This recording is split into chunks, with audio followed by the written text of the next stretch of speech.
My name is Nathan Loudon. I am living in Overland Park, Kansas, which is part of the Archdiocese of Kansas City in Kansas. I am 30 years old. I'm a director of education for a nonprofit here in the Kansas City area.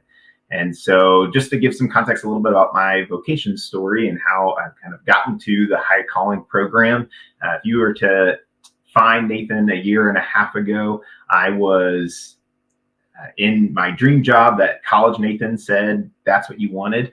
I was dating a gal who I thought would be my future bride and love of my life, and live in an area where I was close to a lot of friends and family. And I, even with all of that, had a huge amount of discontent anytime I thought about my future, and had a huge amount of anxiety and really wasn't confident about, where am I headed?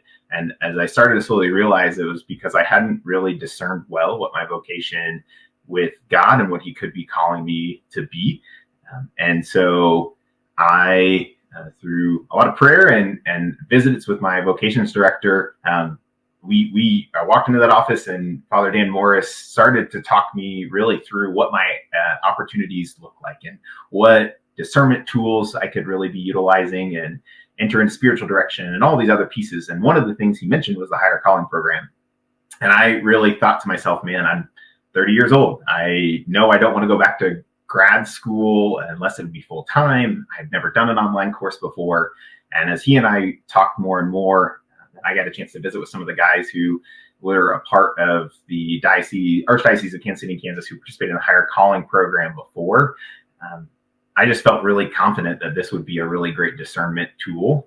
And man, what a blessing it has been, and truly has been an incredible opportunity for me. If I think about the topics, the theologians, the professors that we've all had a chance to interact with and hear from, and the discernment opportunity that really came alongside the reflection and the prayer experiences that we were able to take part in this past year, that would have been really challenging for me to replicate as a full-time employee who, is an adult who has a lot of responsibilities, and my job takes a lot of time on weekends and evenings.